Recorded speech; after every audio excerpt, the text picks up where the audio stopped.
Hey there, Captain Mutant here. Unlike the very first episode of Discovery's third season, That Hope Is You Part 1, Terra Firma Part 1 is an actual two-parter, and Part 2 will be next week. Cthulhu knows when we'll see That Hope Is You Part 2, if ever. But let's focus on the matter at hand and see what Episode 9 is all about. Although, be warned, there will definitely be spoilers in this review. Spoilers! Little side stories. The bulk of the episode centers around Georgiou, but there was a little time left to catch up with other characters. We see Book chatting with Saru, trying to find a way to make himself useful as part of the team among the crew of Discovery. Adira and Stamets manage to extract the distress call which they found at the center of the burn in the last episode. Of note, since this was a niggle of mine last time, the transparent computer screens behaved properly this time, and when the camera looked at a character's face through the screen, the information was reversed, as you'd expect it to be. As they play the distress call, Saru is clearly affected by the fact the captain is a Kelpian, one that actually looks a lot like his sister in fact, but there's a reason for that. They may be different characters, but they're played by the same actor. Aside from that, the main story thread, which has pushed the story along all season, is taking a back seat now. I also very much enjoyed the scene between Admiral Vance and Saru, as we see a senior officer pass on wisdom he learned the hard way to a still very young captain. It was a good moment, which really fleshed out the Admiral and made him a more rounded character. Finding answers. We start with Dr. Culber and Kovich, whom we'd last seen in the 5th episode, Die Trying, discuss Georgiou's condition, which is caused by her being both out of time and from a different universe. Kovich explains how he knows this as it happened once before. We're presented with a record of Yor, a time traveler from the Kelvin timeline. Now, it isn't referred to as such, of course, but I believe this is the first time Star Trek has referred to the timeline created by the J.J. Abrams movies and cemented it as a parallel branch-off from this universe. We also see the return of the sphere data, which has merged with Discovery's main computer, last seen briefly in Forget Me Not.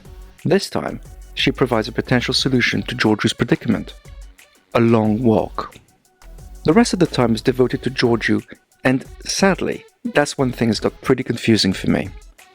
First of all, Burnham and Georgiou beam down to a planet where her salvation might be, but there's nothing there. They have to walk for what is likely hours to get to where they actually need to be. Now, why couldn't they just beam there directly? They didn't come to that planet at random. They had a specific goal with specific coordinates. So why spend the time just walking around? This made no sense to me and felt more like padding to increase the runtime. This was confirmed when they got to where they needed to be, and there was no obvious force field or dampening field or anything like that that could have prevented them from appearing there instantly. Carl, the Empress, and the magic door.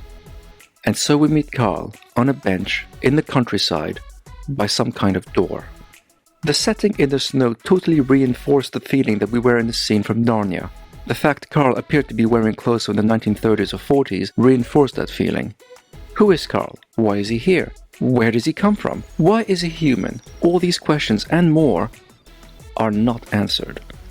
However, in order to save herself, Georgiou steps through the magic door and somehow is sent back in time and back to her own universe. Now, just a few minutes earlier, we were told Discovery couldn't travel in time or across universes to save her. That law was ironclad and was the result of the Time Wars.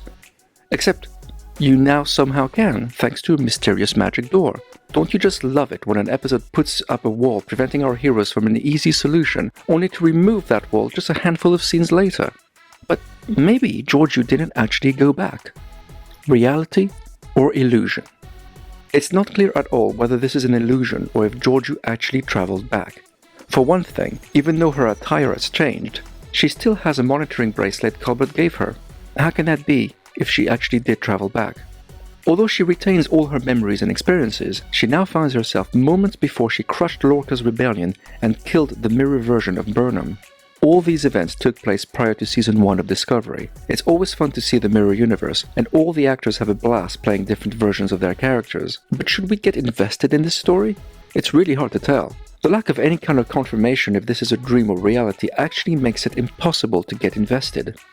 As an example, when the original crew of the Enterprise stepped through their own magic time door in the city on the edge of forever, the stakes were made extremely clear. We knew this giant donut was a time travel device, and we knew time had been altered by a delirious Dr. McCoy, somehow leading to the destruction of the Federation. We knew everything Kirk and Spock experienced back in time would impact their future, and they had no choice but to succeed. I felt nothing of the kind here, which was frustrating.